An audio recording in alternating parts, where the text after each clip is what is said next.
Welcome to the Princess and the Bee podcast, the place to be to build your empire as queen of your body, business, and life. I'm your host, Kimberly Spencer, founder of CrownYourself.com, and I'm an award-winning coach, Amazon best-selling author, and multi-passionate entrepreneur. Each week, I give you the systems, strategies, and success stories to help you master your mindset, communicate with ease, and triple your productivity so you make the income and the impact you deserve. Imagine this podcast as your weekly spark of inspiration as you take it to the next level with all the B's of your life. Body, business, bank account, boys, and babies. Let's make it rain. Hello, my glorious fellow sovereigns. Let us take a hot second of gratitude to thank ourselves for choosing content that uplifts and inspires and champions and challenges us to grow and remain compassionately curious. I was on a networking call. I'm a part of this group called Lunch Club where you get to meet high-level mentors and amazing humans from around the globe. I don't do it often, but I do get to meet a few interesting people, a few interesting new mentors a couple times a month. And I had this meeting with a gentleman, and we were just open to discussing certain things of the times and this label of misinformation versus disinformation that has been popping up. And prior to, this year, I've never heard the term disinformation. So I was very curious as this gentleman shared with me that he went to a seminar about the difference of misinformation versus disinformation. And he was explaining to me that at this seminar, it was explained to him, so the game of telephone begins, that misinformation is simply misinformation. It's information that may be incorrect, or it's information that may be wrong. And if you've been listening to this podcast enough, you know that anytime anything is labeled as wrong or incorrect, I always am open to questioning that. It's one of the principles of conscious leadership from the 15 Commitments of Conscious Leadership. My favorite book on the planet is remaining compassionately curious, open to new ideas, open to discovery, rather than in this egoic-driven paradigm of right versus wrong, good versus bad. What is the only solution there is out there? The only right, best solution. And as many of us will know, that there is not necessarily the only right, best solution blanketed for everyone. There is what is aligned for us and what is not. So I was having this conversation, and he was explaining to me that misinformation is simply misinformation, and disinformation is misinformation but with ill intent. And that was something that I found our conversation was stimulating enough that I wanted to bring it onto this podcast, because I asked him, I said, how do you judge a person's intent? And he paused for a moment, and he said, well, if they're, a bad person. And I said, well, how do you judge if a person's a bad person? And he said, well, Hitler or Stalin. And I said, well, yes, but do you think that a bad person thought that they were doing something for the greater good? Because it's a thing that I learned early on as an actor, and you see it all the time in like the old 1920s movies, if you've ever watched any of those, where you see the stereotypical bad guy. He's normally got a mustache and maybe a monocle, and it's he's twirling that mustache because he's got maniacal thoughts and his plan is to be bad. We see it in the character of Dr. Evil, right? From Austin Powers. Of Dr. Evil, the funny part that makes Dr. Evil is that he wants to be evil, and that's his sole goal.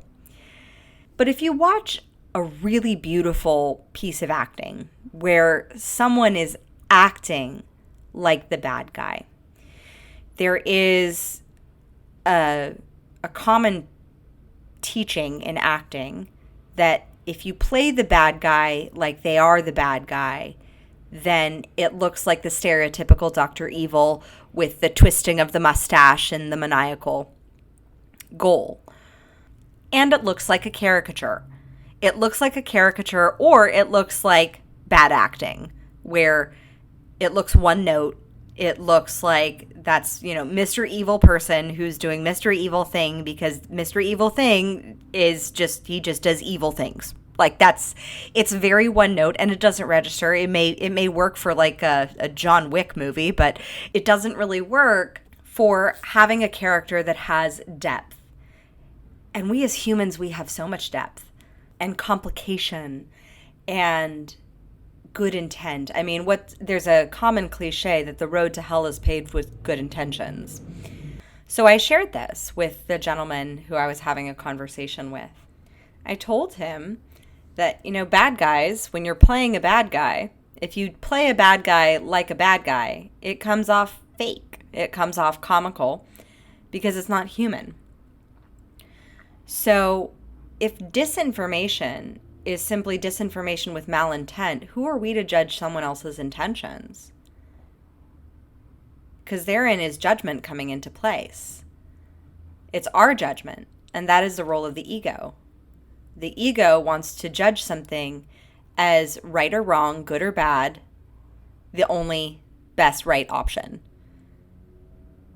Versus soul and consciousness is open to exploration, discovery, instead of a one-size-fits-all solution. So who are we to judge someone else's intentions? That's the ego coming into play. And the ego loves division.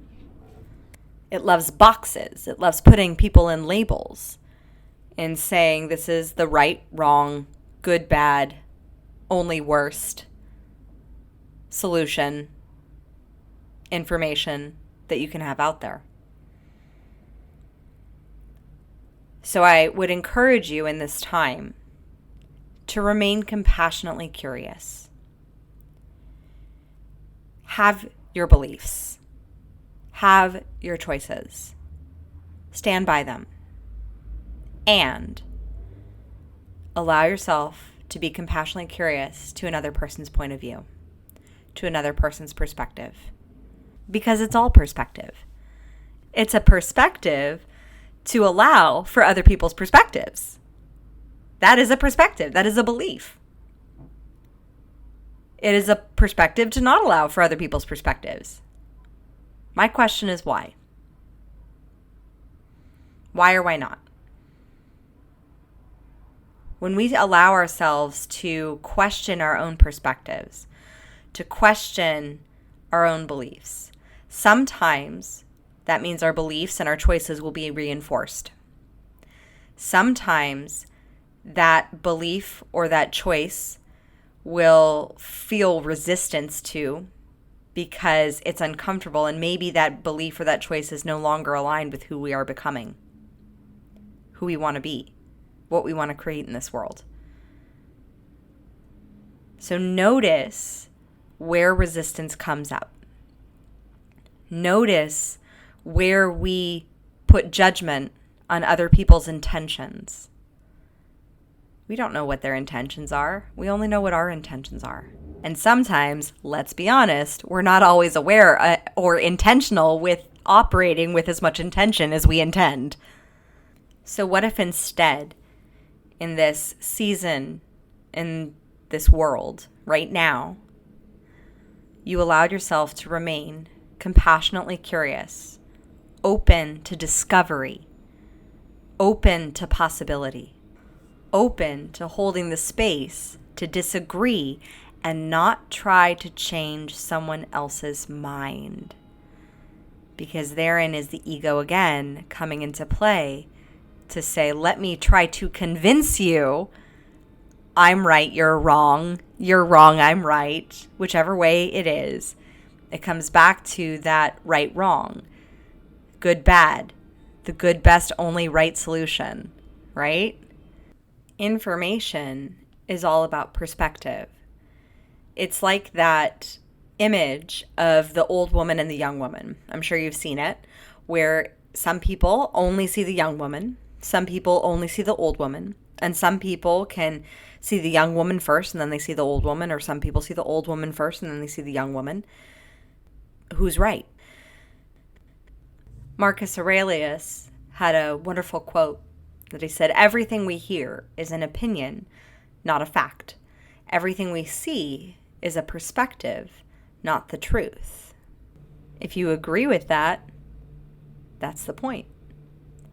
If you disagree with that statement, that's the point. Who is right? You see, the universe operates in an and construct. It's not either or.